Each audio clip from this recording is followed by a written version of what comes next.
Hello साथियों, नमस्कार। स्वागत है आपका अपने चैनल सक्सेस जंक्शन एक कदम सफलता की ओर में। और हम लेकर के आ गए हैं एसएससी एग्जाम की दृष्टि से अति महत्वपूर्ण साइंस के जो प्रश्न हैं वो आपके लिए लेकर के हम आ गए हैं। देखिए, अगर आपको एसएससी निकालना है तो साइंस के ये 50 प्रश्न तो आपको रटे हुए होने चाहिए। ये साइंस के ऐसे महत्वपूर्ण प्रश्न हैं जो पिछले 5 वर्षों में एसएससी के विभिन्न परीक्षाओं में बार बार पूछे जा रहे हैं। चाहे वो आपका एसएससी सीजीएल हो, एसएससी एमटीएस हो, एसएससी जीडी हो, एसएससी सीएचएसएल हो, या फिर एसएससी के द्वारा अन्य जो भी एग्जाम कराए जाते हैं, उन सभी एग्जाम में ये 50 प्रश्न बार बार पूछे जा रहे हैं। तो उन्हीं 50 प्रश्नों को हम आपके सामने लेकर के आ गए हैं। 50 के 50 प्रश्न वन लाइनर होंगे। देखिए, अगर आप वन लाइनर की प्रैक्टिस कर लेते हैं तो आपको ऑप्शन भी नहीं देखना पड़ेगा और सारे के सारे प्रश्न आपके सॉल्व होते चले जाएंगे। ठीक है, तो कोशिश कीजिए कि ज्यादा से ज्यादा वन लाइनर की प्रैक्टिस कीजिए। आइए शुरुआत करते हैं, सीधे चलते हैं पहले प्रश्न की ओर। कम समय में आपको ज्यादा से ज्यादा प्रश्न कवर कराए जाएंगे। पहला प्रश्न है, वॉशिंग सोडा क्या है? इसे धावन सोडा भी कहा जाता है। तो सोडियम कार्बोनेट जो होता है उसे वॉशिंग सोडा या फिर धावन सोडा कहते हैं और ये लगातार परीक्षाओं में पूछा जाता रहता है। आइए देखते हैं प्रश्न नंबर 2। तो पीएच मान जो होता है वो किसको सूचित करता है? तो घोल की अम्लीयता या फिर क्षारीयता, यानी कि वो जो घोल है वो अम्लीय है या फिर क्षारीय है, इसको जो सूचित करता है वो कौन होता है? तो पीएच मान के द्वारा ये सूचित किया जाता है कि जो सामने घोल आपके रखा हुआ है वो अम्ल है या फिर क्षार है। चलिए आगे बढ़ते हैं और अगला प्रश्न देखते हैं, प्रश्न नंबर 3। तो खाद्य पदार्थ के परिरक्षण के लिए प्रयोग में लाया जाने वाला रसायन कौन सा है? परिरक्षण से मतलब है कि जो खाद्य पदार्थ होते हैं उनको बचा कर रखना, उसके लिए कौन सा यहाँ पर उपयोग में लाया जाता है रसायन? तो सही आंसर है सोडियम बेंजोएट जो होता है उसको उपयोग में लाते हैं। कैसे? जैसे कि आपका जो अचार वगैरह होता है, इन अचार वगैरह को काफ़ी समय तक आप रखे रहते हैं तो खराब क्यों नहीं होता है? तो सोडियम बेंजोएट की वजह से वो जो अचार है आपका वो खराब नहीं होता है। चलिए अगला प्रश्न, उदासीन विलयन का पीएच मान कितना होता है? कई बार परीक्षाओं में पूछा गया है, एसएससी का फेवरेट है। तो उदासीन विलयन जो होता है उसका पीएच मान जो है 7 होता है, जो बिल्कुल बीच में उपस्थित होता है। ठीक है, पीएच स्केल के बिल्कुल बीच का जो मान होता है वो 7 होता है और यहाँ पर पदार्थ उदासीन हो जाता है। अगला प्रश्न है, विरंजक चूर्ण का सूत्र क्या है? ये भी बहुत फेमस प्रश्न है। तो CaOCl2 जो है वो विरंजक चूर्ण का जो आपका रासायनिक सूत्र होता है। चलिए आगे बढ़ते हैं, प्रश्न नंबर 6। ताज़ा दूध खट्टा होने के बाद पीएच कितना होगा यदि पहले इसका पीएच मान 6 था? तो ये थोड़ा सा घुमा करके प्रश्न पूछा गया है। एसएससी सीजीएल का यह प्रश्न है, प्रीवियस ईयर का। तो जो आपका दूध है उसका पीएच मान 6 से कम हो जाएगा। यदि पहले पीएच मान 6 था और अब दूध आपका खट्टा हो गया है तो क्या हो जाएगा? पीएच मान 6 से कम हो जाएगा। ठीक है, चलिए आगे बढ़ते हैं और अगला प्रश्न देख लेते हैं। प्रश्न नंबर 7 है, हाइड्रोक्लोरिक अम्ल किसके द्वारा उदासीनीकृत होता है? HCl जो है वो किसके द्वारा उदासीन होता है? तो सोडियम हाइड्रो ऑक्साइड को अगर आप मिला देंगे तो जो आपका HCl है वो बिल्कुल उदासीन हो जाएगा। ठीक है, आगे बढ़ते हैं। मूत्र का पीएच मान कितना होता है? ये भी कई बार पूछा गया है। तो सही आंसर है 6, यानी मूत्र का पीएच मान 6 होता है। अगला प्रश्न, प्रश्न नंबर 9 देखिए, गुब्बारों को उड़ाने के लिए काम में लाई जाने वाली गैस कौन सी है? सही आंसर है इसका हीलियम। तो जो उड़ने वाले गुब्बारे होते हैं, गैस के गुब्बारे जिसे हम कहते हैं, कभी कभी मेलों में हमने खरीद करके उड़ाए भी होंगे, तो वो जो गैस के गुब्बारे होते हैं उनमें कौन सी गैस भरी जाती है? तो हीलियम गैस जो है वो उसमें भरी रहती है। प्रश्न नंबर 10 देखिए, गैस की लौ के सबसे गर्म हिस्से को क्या कहते हैं? तो सही आंसर है ज्योतिहीन क्षेत्र। जो आपका गैस जल रही है उसमें जो है जो आपकी लौ जलती है, जो आपकी सीएनजी वगैरह यूज़ की जाती है, सीएनजी तो नहीं कहेंगे, एलपीजी कहते हैं। अपने घर में जो गैस यूज़ की जाती है, जब वो जलती है तो विभिन्न प्रकार के उसमें रंग होते हैं, ठीक है ना? तो जो सबसे गर्म हिस्सा होता है उसे हम क्या कहते हैं? तो उसे हम ज्योतिहीन क्षेत्र कहते हैं, जो सबसे गर्म हिस्सा होता है। ठीक है, चलिए आगे बढ़ते हैं। प्रश्न नंबर 11 की ओर चलते हैं। वीडियो पसंद आए तो वीडियो को लाइक कर दीजिए। लगातार हम आपके लिए आज साइंस का लेकर के आए हैं, फिर हिस्ट्री लेकर के आएँगे, फिर पॉलिटी लेकर के आएँगे, फिर करंट अफेयर लेकर के आएँगे। तो सारे के सारे जो आपके जीके जीएस है, इसको हम यहाँ पर कवर करने वाले हैं एसएससी के आने वाले सभी परीक्षाओं की दृष्टि से। एसएससी सीजीएल आपकी 20,000 वैकेंसी आ चुकी हैं। एसएससी आपकी स्टेनोग्राफर की भी वैकेंसी आ चुकी हैं और जीडी भी आपकी बहुत ज़्यादा वैकेंसी इस बार आने वाली है। ठीक है, तो सबके लिए ये वीडियो बहुत ही ज़्यादा महत्वपूर्ण है। बेकिंग सोडा क्या होता है? तो NaHCO3 जो है वो बेकिंग सोडा होता है। इसे खाने का सोडा भी कहते हैं। ठीक है, चलिए आगे बढ़ते हैं। सिट्रस फल का मुख्य स्रोत क्या होता है? अभी सिट्रस फल क्या होते हैं? जो सिट्रस फल होते हैं उन्हें हम खट्टे फल कहते हैं। खट्टे फलों को सिट्रस फल कहते हैं। अब आपके दिमाग में आ गया होगी खट्टे फल किसके ज़्यादा स्रोत होते हैं? तो विटामिन सी के जो है वो स्रोत होते हैं खट्टे फल। तो सिट्रस फल किसका मुख्य स्रोत है? तो विटामिन सी का मुख्य स्रोत है सिट्रस फल। चलिए अगला प्रश्न, प्रश्न नंबर 13। अम्ल वर्षा का पीएच मान कितना होता है? ये भी कई बार पूछा गया है। तो 5.6 से कम होता है अम्ल वर्षा का पीएच मान। ये आपको याद रखना है, ठीक है? देखिए एसएससी में जो है ज़्यादातर आपका फैक्ट वाले प्रश्न पूछे जाते हैं। बड़े-बड़े डेरिवेशन आपको ना तो सीजीएल में देखने को मिलेंगे, ना ही एसएससी एमटीएस में देखने को मिलेंगे। एसएससी का कोई भी एग्ज़ाम हो, बड़े-बड़े डेरिवेशन आपको कहीं नहीं देखने को मिलने वाले हैं। ज़्यादातर वन लाइनर फैक्ट आपको देखने को मिलते हैं एसएससी के एग्ज़ाम में।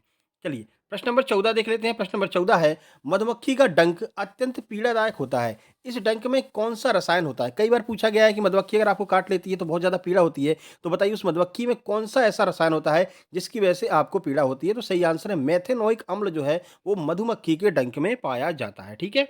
कमेंट बॉक्स में कमेंट करके आपको ये बताना है कि चींटी के डंक में कौन-सा अम्ल पाया जाता है? चलिए आगे बढ़ते हैं। प्रश्न नंबर 15, किस खनिज को बेवकूफों का सोना कहा जाता है? तो इसका सही आंसर है आयरन पायराइट या फिर आयरन सल्फाइड को बेवकूफों का सोना कहा जाता है। अगला प्रश्न, एल्यूमिनियम धातु का मुख्य अयस्क क्या होता है? कौन सा अयस्क जो है वो एल्यूमिनियम धातु का होता है? कई बार यह भी पूछा गया, तो इसका सही आंसर हो जाएगा बॉक्साइड जो है, उसका जो है एल्यूमिनियम धातु का मुख्य अयस्क कौन होता है? बॉक्साइड होता है। आगे बढ़ते हैं। प्रश्न नंबर 16 दो बार हो गया, यानी कि आपके 51 प्रश्न हो जाएँगे। चलिए कोई नहीं। प्रश्न नंबर अगला है, पृथ्वी का वातावरण का ग्रीन हाउस प्रभाव के कारण गर्म होना सबसे अधिक किसके कारण होता है? बड़ा घुमा करके प्रश्न पूछा है। मेनली आपसे ये पूछा जा रहा है कि जो पृथ्वी का वातावरण ग्रीन हाउस प्रभाव की वजह से गर्म हो जाता है, तो सबसे ज़्यादा कौन-सी गैस ऐसा होती है जिसकी वजह से पृथ्वी का वातावरण गर्म होता है? तो सही आंसर है अल्ट्रा वायलेट जो किरणें होती हैं, उनके कारण पृथ्वी का वातावरण गर्म हो जाता है। कई लोग यहाँ पर कार्बन डाइऑक्साइड लगा करके चले आते हैं कि CO2 की वजह से गर्म हो जाता है, लेकिन याद रखिएगा अल्ट्रा वायलेट यानी पराबैंगनी किरणों की वजह से पृथ्वी का वातावरण गर्म हो जाता है, क्योंकि वही किरणें वापस नहीं जा पाती हैं।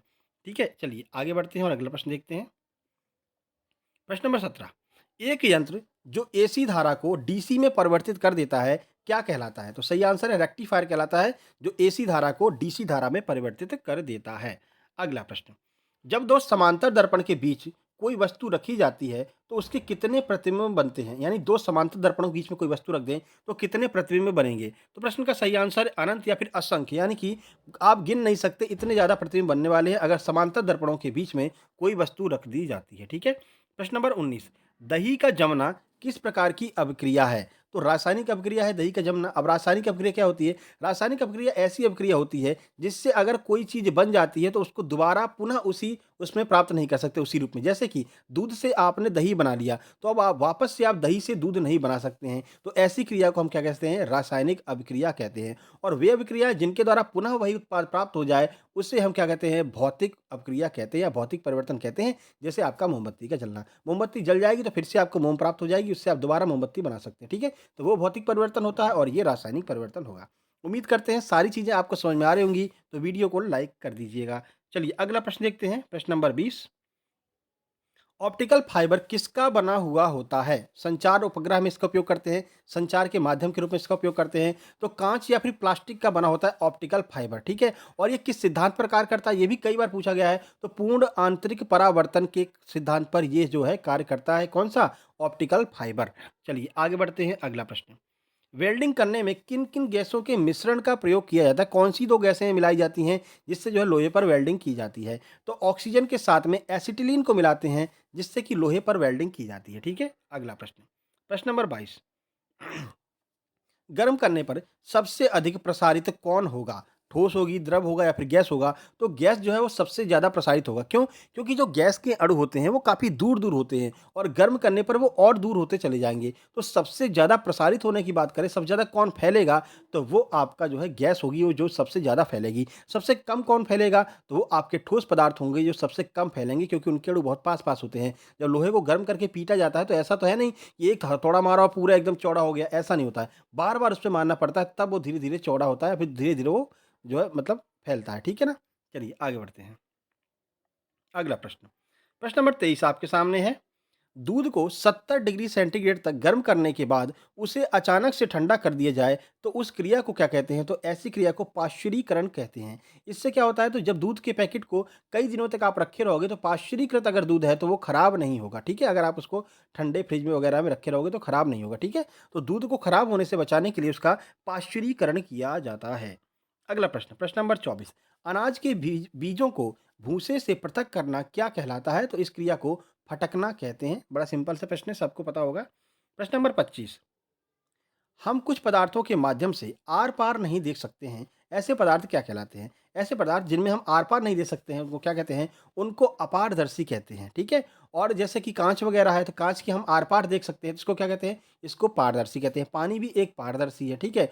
अब कहते हैं कि काँच को अपारदर्शी बनाने के लिए उसपे क्या करना पड़ेगा? तो काँच को अपारदर्शी बनाना है, तो उसकी दूसरी सतह पर पेंट कर दिया जाता है। कोई भी पेंट कलर कर दीजिए, काला कलर कर दीजिए, तो क्या होता है? वो अपारदर्शी बन जाता है। ये प्रश्न भी पूछा गया है। कि काँच को जो है अपारदर्शी बनाने के लिए क्या करेंगे? ठीक है, तो दूसरी सतह पर पेंट कर देंगे। अगला प्रश्न है, 1 लीटर जल को जमाने पर बर्फ का कितना आयतन आपको प्राप्त होगा? तो 1.11 लीटर प्राप्त होगा, क्योंकि जमाने पर जो है वो जल क्या होता है, उसका आयतन बढ़ जाता है, ठीक है? तो अगर 1 लीटर जल को जमा रहे हो तो बर्फ आपको 1.11 लीटर प्राप्त होगी। अगला प्रश्न, कटे हुए बैंगन या सेब को वायु के संपर्क में रखने पर उसका रंग भूरा हो जाता है, ये कौन-सी अभिक्रिया है? ये प्रश्न भी पूछा गया है, तो सही आंसर है रासायनिक अभिक्रिया है ये। यानी जो कटा हुआ सेब हो या फिर बैंगन हो, अगर आप बाहर रख देते हैं, थोड़ी देर में ही देखेंगे कि उस सेब की सतह पर भूरा-भूरा कलर हो जाता है। ये क्यों होता है? तो जो वातावरण की गैसें होती हैं, उनसे वो सेब क्रिया कर लेता है, जिसकी वजह से उसकी सतह पर जो है भूरे रंग का प्रसार हो जाता है। प्रश्न नंबर 28, एक रंगहीन, गंधहीन गैस जो हवा से भारी है और आग को बुझाती है, वो कौन-सी गैस है? तो प्रश्न का सही आंसर है कार्बन डाइऑक्साइड। देखिए कितना घुमा कर के पूछा, बस आपको कन्फ्यूज़ करने के लिए। सीधे भी तो पूछ सकता था कि गैस को बुझाने में, मतलब आग को बुझाने में कौन-सी गैस यूज़ की जाती है? तो बता देते आप कार्बन डाइऑक्साइड। लेकिन इतना घुमा कर के पूछा कि रंगहीन है, गंधहीन है और जो हवा से वो भारी है, तो आग को बुझाती है, बताइए कौन-सी गैस है? तो कौन-सा हो गया? कार्बन डाइऑक्साइड हो गया। शीतल पेय पदार्थ जो होते हैं, पेप्सी, कोका कोला वगैरह आप पीते हैं, उनमें भी कौन-सी गैस भरी जाती है? तो उसमें भी CO2 भरी रहती है, ये भी आपको याद रखना है, ये भी पूछा गया है। तो एक ही प्रश्न के साथ में कई प्रश्न हम आपको कवर कराते चल रहे हैं। कहने के लिए आपके लिए 50 प्रश्न हैं, लेकिन कम से कम 70 से 80 फैक्ट आपके साथ ही साथ में क्लियर होते चलेंगे। इसलिए वीडियो को लाइक कर दीजिए और चैनल को सब्सक्राइब कर लीजिए, अगर आप कोई भी एसएससी का एग्ज़ाम आगे देने वाले हैं। क्योंकि एसएससी की दृष्टि से महत्वपूर्ण प्रश्न, सभी महत्वपूर्ण प्रश्न जो हैं, आपके इसी जो चैनल पर लगातार आते रहेंगे। चलिए आगे बढ़ते हैं। प्रश्न नंबर 29 की बात कर लेते हैं। तो देखिए, अपनी आँखों को स्वस्थ रखने के लिए हमें आहार में कौन-सा विटामिन लेना चाहिए? ये भी देखिए कितना घुमा कर के पूछा है।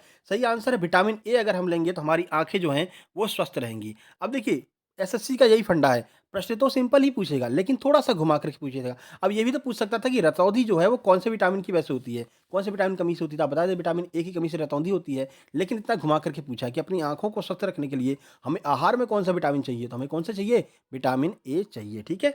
चलिए आगे बढ़ते हैं। कौन-सा भोजन तुरंत ऊर्जा प्रदान करता है? तुरंत मतलब एकदम आपने खाया और तुरंत आपको ऊर्जा मिल गई, तो कौन-सा पदार्थ होता है? तो सही आंसर है कार्बोहाइड्रेट। जो भोजन का तत्व होता है, वो सबसे ज़्यादा, सबसे जल्दी ऊर्जा प्रदान करता है, ठीक है? और खिलाड़ियों को मैदान में, बीच मैदान में यही कार्बोहाइड्रेट दिया जाता है, जिससे कि उनको तुरंत ऊर्जा प्राप्त हो जाती है। विशेषकर से एथलीट वगैरह जो होते हैं, उनको ये कार्बोहाइड्रेट दिया जाता है। किस तत्व की कमी के कारण क्वाशियोकर नामक बीमारी हो जाती है? तो कार्बोहाइड्रेट और प्रोटीन की कमी के कारण क्वाशियोकर नामक बीमारी हो जाती है। इसमें हड्डियां जो हैं वो कमजोर हो जाती है और हड्डियों में लगातार दर्द बना रहता है, ठीक है? आगे बढ़ते हैं। प्रश्न नंबर 32 देखिए। प्रश्न नंबर 32 है, मलेरिया रोग कौन से परजीवी के कारण होता है? तो सही आंसर है प्लाज्मोडियम परजीवी जो है, उसकी वजह से मलेरिया रोग होता है। तो 2 प्रश्न क्लियर हो गए। पहला तो मलेरिया रोग किसकी वजह से होता है? तो परजीवी की वजह से होता है। कौन-सा परजीवी है? तो प्लाज्मोडियम परजीवी जो है उसकी वजह से होता है। कौन-सी औषधि यूज़ में लाई जाती है? तो कुनैन के वृक्ष से, सिंकोना के वृक्ष से कुनैन नामक औषधि मलेरिया के उपचार में प्रयोग में लाई जाती है। अगला प्रश्न, छोटी माता का या फिर जो स्मॉल पॉक्स होता है, किसकी वजह से उत्पन्न होता है? किसकी वजह से छोटी माता या फिर स्मॉल पॉक्स उत्पन्न होता है? सही आंसर है वायरस की वजह से। कौन-सा वायरस है? तो वेरियोला वायरस होता है, जिसकी वजह से चेचक या फिर स्मॉल पॉक्स जो है वो प्रसारित होता है। अगला प्रश्न, हैजा रोग किसकी वजह से होता है? तो जीवाणुओं की वजह से हैजा रोग होता है। इसमें क्या होता है? इसमें उल्टी, दस्त वगैरह लगातार होने लगती है और शरीर में पानी की कमी हो जाती है, ठीक है? तो हैजा रोग जीवाणु की वजह से, बैक्टीरिया की वजह से हैजा रोग होता है। आगे बढ़ते हैं। प्रश्न नंबर 35, आयोडीन की कमी से कौन-सा रोग होता है? ये तो बहुत ही महत्वपूर्ण प्रश्न है और लगभग हर एक एसएससी के एग्ज़ाम में पूछा जाता है। प्रश्न का सही आंसर है घेंघा रोग जो है, वो आयोडीन की कमी से होता है। प्रश्न नंबर 36, रेबीज किसके काटने के कारण होता है? सही आंसर होगा इसका कुत्ता, बंदर और बिल्ली। एक बार एसएससी जीडी के एग्जाम में क्या पूछा गया, यही प्रश्न पूछा गया और ऑप्शन में कुत्ता नहीं दिया गया था, बंदर और बिल्ली दिया गया था, ठीक है? तो सही आंसर था बंदर और बिल्ली, लेकिन कुत्ता नहीं था तो लोग इनमें से कोई नहीं लगा करके चले आए। लेकिन याद रखिएगा जो रेबीज होता है, हाइड्रोफोबिया जिसे कहते हैं, तो ये कुत्ता, बंदर और बिल्ली इन तीनों के काटने की वजह से आपको हो सकता है। अगला प्रश्न, प्रश्न नंबर 37। जब कांच की छड़ को रेशम के कपड़े से रगड़ते हैं तो क्या होगा? जब कांच की छड़ को रेशम के कपड़े से आप रगड़ेंगे तो क्या होगा? तो कांच की छड़ जो है वो धन आवेशित हो जाती है और कपड़ा जो है वो ऋण आवेशित हो जाता है। कई बार आपने बचपन में जब आप स्कूल में होते होंगे तो आपने कहा होगा आइए आओ तुमको जादू दिखाते हैं। फिर आपने अपनी पेंसिल को जो अपने सर पे रगड़ा और उस कागज के टुकड़े को उठा दिया। तो यही सिस्टम यहाँ पर भी चलता है। उसमें क्या होता है, जो कागज का टुकड़ा होता है वो ऋण आवेशित हो जाता है और जो आपकी पेंसिल होती है वो धन आवेशित हो जाती है और ऋण आवेशित धन आवेशित एक दूसरे की ओर आकर्षित होते हैं। ठीक है? चलिए अगला प्रश्न। प्रश्न नंबर 38। विद्युत हीटर में उपयोग में लाए जाने वाले तार किसके बने होते हैं? सही आंसर है नाइक्रोम के बने होते हैं। यह प्रश्न कई बार पूछा गया है। तो नाइक्रोम के भी तार बने होते हैं। जो आप विद्युत हीटर होता है जो आप जला दोगे तो वो जो लाल कलर का हो जाता है वो नाइक्रोम के तार बने होते हैं। ठीक है? चलिए प्रश्न नंबर 39। वीडियो लगभग खत्म पर है मेरे भाई। अगर वीडियो को लाइक नहीं किया तो अब तो लाइक कर दीजिए और कमेंट बॉक्स में कमेंट जरूर कीजिए कि वीडियो आपको कैसी लग रही है। साथ ही साथ चींटी के डंक में कौन सा अम्ल पाया जाता है? एक विद्युत बल्ब का तंतु किसका बना होता है? तो सही आंसर है टंगस्टन का बना होता है। विद्युत बल्ब के अंदर जो फ्यूज तार लगा होता है वो किसका बना होता है? तो वो टंगस्टन का बना होता है। क्यों? क्योंकि टंगस्टन जो है गलनांक बहुत उच्च होता है। ठीक है? तो उससे क्या होता है कि जैसी लाइट तेज होती है तो वो तुरंत टूट जाता है। ठीक है? तो बल्ब क्या हो जाता है? फ्यूज हो जाता है। ठीक है? चलिए आगे बढ़ते हैं। परंपरागत बल्ब के स्थान पर एलईडी बल्ब प्रयुक्त हो रहे हैं, ऐसा क्यों हो रहा है? तो सही आंसर है वे कम बिजली का उपभोग करते हैं। ठीक है? बल्ब वाला याद रखिएगा, जो टंगस्टन होता है उसका गलनांक बिंदु बहुत ज़्यादा होता है, यानी कि अ, मतलब बल्ब कितना भी ज़्यादा गर्म हो जाए लेकिन वो टूटता नहीं, आसानी से नहीं टूटता है। और फ्यूज तार जो होता है, जो आपके घरों में फ्यूज तार लगाया जाता है, वो फ्यूज तार बहुत जल्दी टूट जाता है, इसलिए फ्यूज तार जो है वो पतले तारों के लगाए जाते हैं। सर ठीक है? चलिए, परंपरागत बल्ब के स्थान पर एलईडी बल्ब क्यों प्रयुक्त हो रहे हैं? तो वे कम बिजली का उपभोग करते हैं। आपको पता है एलईडी बल्ब जो होते हैं वो बहुत ही कम बिजली, 5 वाट 10 वाट के आते हैं। जबकि अपन पहले यूज़ करते थे जो पीले वाले बल्ब होते थे वो 100 वाट का एक बल्ब हुआ करता था। ठीक है? तो बहुत ज़्यादा बिजली की खपत होती थी। अब एलईडी बल्ब आ गए हैं सफ़ेद दूधिया रोशनी वाले, तो वे कम बिजली का उपभोग करते हैं। प्रश्न नंबर 41। भारत देश में घरों में प्रवाहित होने वाली धारा की आवृत्ति कितनी होती है? जो आपके घरों में धारा जा रही है उसकी आवृत्ति, उसकी फ्रीक्वेंसी कितनी होती है? तो 50 हर्ट्ज की उसकी आवृत्ति होती है जो आपके घरों में धारा प्रवाहित होती है। ठीक है? चलिए, एक चालक तार में धारा का निर्माण कौन करता है? अगर चालक तार में करंट प्रवाहित हो रहा है तो किसकी वजह से हो रहा है? कौन उसमें करंट का निर्माण निर्माण जो है वो कर रहा है? तो इलेक्ट्रॉन जो होते हैं, तो इलेक्ट्रॉन जो है वो गमन करते हैं उस तार में, जिसकी वजह से उस तार में करंट प्रवाहित होता है। अगला प्रश्न, क्वेश्चन नंबर 43। मानव रक्त का रंग लाल क्यों होता है? तो हीमोग्लोबिन की वजह से मानव रक्त का रंग जो है वो लाल होता है। हीमोग्लोबिन में क्या होता है? हीमोग्लोबिन में हीम नामक एक रंजक होता है जो लाल कलर का होता है। इस वजह से जो आपका रक्त है वो लाल रंग का दिखाई देता है। ठीक है? चलिए आगे बढ़ते हैं। प्रश्न नंबर 44। मानव शरीर में सबसे बड़ा श्वेत रक्त कोशिका कौन सी है? जो डब्ल्यूबीसी है वो सबसे बड़ी कौन सी है? तो लिम्फोसाइट जो होती है वो मानव रक्त में सबसे बड़ी श्वेत रक्त कोशिका होती है। अगला प्रश्न, प्रश्न नंबर 45। रक्त का शुद्धिकरण कहाँ पर होता है? तो फेफड़ों में रक्त का शुद्धिकरण होता है। कई बार लोग हृदय लगा आते हैं, कई बार लोग किडनी तक लगा करके आ जाते हैं, लेकिन जो रक्त का शुद्धिकरण होता है मेरे भाई, वो फेफड़ों में होता है, याद रखिएगा। ठीक है? आगे बढ़ते हैं। प्रश्न नंबर 46। प्रश्न नंबर 46 है, पोलियो की रोकथाम के लिए सरकार द्वारा चलाए गए अभियान का नाम क्या है? तो पल्स पोलियो अभियान। आपने कई बार सुना होगा, आज रविवार है, चलिए पल्स पोलियो अभियान है। पल्स पोलियो की ड्रॉप पिलाई जा रही है, घर घर पे जाकर पिलाई जाती है। तो पोलियो की रोकथाम के लिए पल्स पोलियो अभियान चलाया जाता है। ठीक है? पोलियो होता क्यों है? तो वायरस की वजह से पोलियो रोग होता है। अगला प्रश्न, एनीमिया किसकी कमी के कारण हो जाता है? शरीर में किसकी कमी होती है कि एनीमिया रोग हो जाता है? तो आयरन की कमी के कारण एनीमिया रोग हो जाता है। और मुख्यतः ये जो रोग है वो प्रेग्नेंट लेडीज में होता है। लेडीज जो प्रेग्नेंट होती है उनमें होता है। इसी वजह से आपको पता होगा कि जो आशा कार्यकर्ता होती है वो घर घर जाकर के अगर कोई प्रेग्नेंट लेडी है तो उसको आयरन की गोली वगैरह देती हैं, जिससे एनीमिया का खतरा ना बच्चे ना माता किसी को भी एनीमिया का खतरा ना हो। चलिए प्रश्न नंबर 48।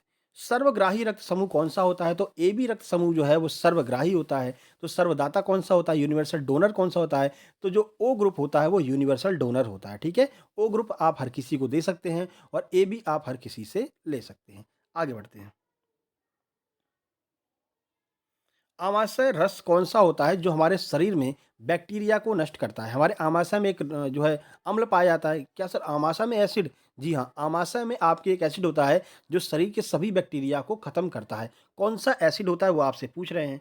तो सही आंसर है हाइड्रोक्लोरिक अम्ल, HCl जो होता है वो हमारे पेट में होता है। कभी-कभी एसिडिटी हो जाती है, तो क्यों होती है? क्योंकि जो HCl होता है वो ज़्यादा स्रावित हो जाता है, इस वजह से जो है एसिडिटी हो जाती है। फिर हम क्या करते हैं, फिर हम इनो पीते हैं। अब इनो क्या होता है? क्षार होता है। तो जो पेट में HCl यानी जो अम्ल है वो क्षार से क्रिया करता है, तो फिर पेट कैसा हो जाता है? उदासीन हो जाता है। फिर आप कहते हैं आहा! ठंडा-ठंडा लग रहा है, मज़ा आ गया। ठीक है ना? तो ऐसा क्यों हुआ? क्योंकि आपने ऊपर से NaOH यानी कि क्षार पिया, जो कि आपने जो इनो वगैरह पिया और आपके पेट में अम्ल था और क्षार और अम्ल की आपस में क्रिया हुई, तो क्या हो गया? उदासीन हो गया पेट आपका। चलिए लास्ट प्रश्न है, वीडियो को लाइक ज़रूर कर दीजिएगा अगर आपने अभी तक नहीं किया है। यदि आप लंबे समय तक रोटी के टुकड़े को चबाएँगे, तो ये स्वाद में मीठा लगने लगता है। क्यों ऐसा क्यों होता है? तो जो एमाइलेज होता है, वो स्टार्च को डाइसैकेराइड में तोड़ देता है। एमाइलेज जो होता है, वो आपके जो मुँह में स्टार्च होता है, उसको डाइसैकेराइड में तोड़ देता है और जो डाइसैकेराइड होता है ना, वो स्वाद में मीठा होता है। इस वजह से जो अगर आप रोटी को ज़्यादा देर तक चबाएँगे, तो वो आपको मीठी लगने लगती है। ठीक है?